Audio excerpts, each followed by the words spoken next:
Thank you, parents, for taking a few minutes of time to get to know us and get to know about our PBL Junior High Cross Country program. My name is Mike Brem. I am the cross country coach here at PBL, and this is my 14th year as the junior high cross country coach. And I have 45 years of experience, not only as a competitor and a coach, but also a track and field official throughout the state of Illinois. I prepped locally at Rantoul Township High School and Fisher High School, and I ran there as well as Eastern Illinois University many years ago. And I was fortunate to be on some really great teams, of which one was a national championship in track and field. I've been married now for 37 years to my wife Vicki, and we have three wonderful sons, all who are now out of the house, so we enjoy the empty nester syndrome. But we do get to enjoy our two grandchildren that get to come and visit us from time to time. My office is located in the junior high, and I am known as the technology coordinator, or the computer guy, as some of the kids call me when they see me at the buildings throughout the district. Just to tell you a little bit about our coaching staff and myself and some of our expectations and what we're hoping with our team this year. First of all, as a coaching staff, it's always our goal to give our athletes and our team the best that we possibly can. And in return, we expect the best from our athletes. We want to be as respectful to the kids on the team, but more importantly, we want to be very respectful and honor all the tradition that comes with the sport of cross country. Not only the tradition that we have here at Paxton Buckley Loda, but as a sport as well. And speaking of tradition, we do have a tradition of excellence at PBL. We now have 5 state trophies in that trophy case. So when you come into the junior high and you take a look, you'll see a state championship trophy, a couple of near misses where we had 2 second place finishes, a 3rd place finish, and a 4th place finish, all in the last 14 years. So I'm very proud of what we've done there, along with the many sectional championships that we've had with both our boys and our girls programs. I communicate in many different ways. The best way is to get a hold of me, though, is through email or by calling at school and leaving a message if you can't get a hold of me. And of course, we do have our team website, which we want you to look at because we keep all kinds of information on that website. So please never hesitate to ask, never hesitate to come and see me or any of the other coaching staff at practice, because it's very important for us to keep those lines of communication open. I do blog every day, so you'll see that blog on our team website, and I'll give you some of my thoughts on what's going on after each practice and after each meet, and you'll get some ideas of what my thought process is and what we're just thinking as a staff as far as preparing and going through the process of a 10-week cross-country season. We do have high expectations, and our expectation, and you'll hear this again, is that we do our best in return of us doing our best and the students and the athletes doing their best. That is going to take care of the rest. We're not focusing on winning. We're not focusing on winning any championships or winning medals. We're focusing on being the best possible people that we can. And if you do those kinds of things and you pay attention to those types of details, I honestly believe that it is going to take care of everything else, and we'll end up doing very well, which we have obviously in the last 14 years of cross country here at PBL. Our emphasis is on development of the athlete, as we want to prepare them not to only have a successful cross-country career at the junior high level, but we want them to continue at the high school level and maybe even after high school. So we do this by means of consistency, which means we're going to practice as a team 5 days a week, Monday through Friday, rain or shine. If it's raining and it looks like it's storming, we'll practice inside because we know that consistency is extremely important. So every day we will practice Monday through Friday, rain or shine. Once school gets going, we'll be practicing 3:30 to about 5 o'clock each day right outside the junior high. Our expectation for the athletes is to work on their own on the weekends and to get a minimum of 3 to 4 miles of running, jogging, skipping, and walking when they do their workout on their own, either on that Saturday or Sunday. Typically, we like for them to at least run on Saturday if they can and take Sunday off. But if they have to take Saturday off, then run on Sunday. But they do need one day of rest, and we emphasize that because the body needs to have good rest. We do build throughout the season and how we work out. So we're going to start kind of slow, and it's going to be a crescendo, starting slowly but getting a little bit tougher as time goes on. And we go through 3 different phases of our season. The first phase is the conditioning phase, which is the first 2 to 3 weeks of our season.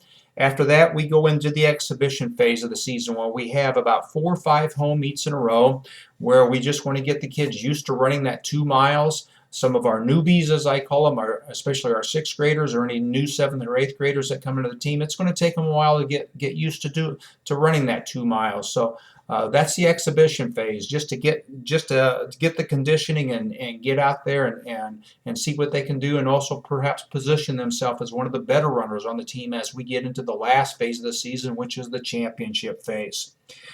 I try to schedule or put together a schedule that is tailored to our phases, and it includes running lots of super tough competition throughout the area. I believe in running the best people that we can find, the AAA level, the real big schools down to the small schools, because if you run good competition, you yourself are going to get better. There's no reason whatsoever to run lesser competition, because it doesn't force you to get any better. So we want to compete at the highest level, and in order to do that, we need to compete with the big dogs sometimes. And we might get it handed to us, but we will get better by doing those kinds of things, and we're not going to shy away from anybody in the area, because we do have a strong tradition, and our kids always rise to the occasion, and you'll see vast improvement as the year goes on.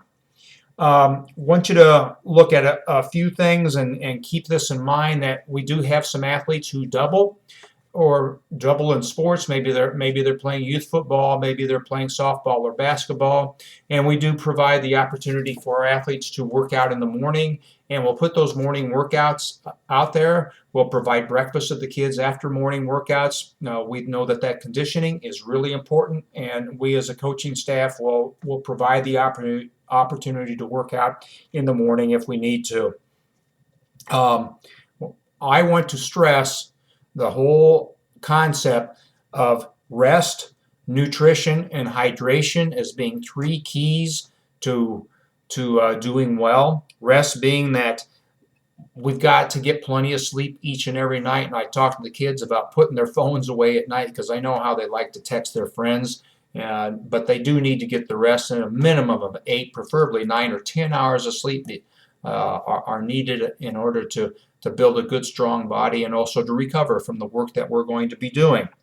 Nutrition obviously is super important to me and the coaching staff, and so we are constantly harping by staying away from the things in the Eatos family: Fritos, Tostitos, Cheetos, and of course other things like that.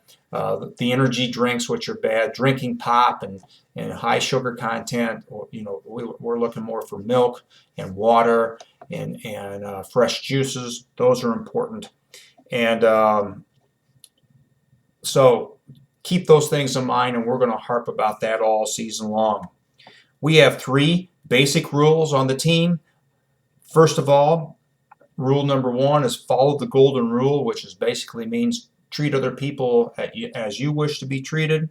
Our next rule is be respectful to everyone and everything at all practices and meets. And finally, we represent our team with Panther pride at all times.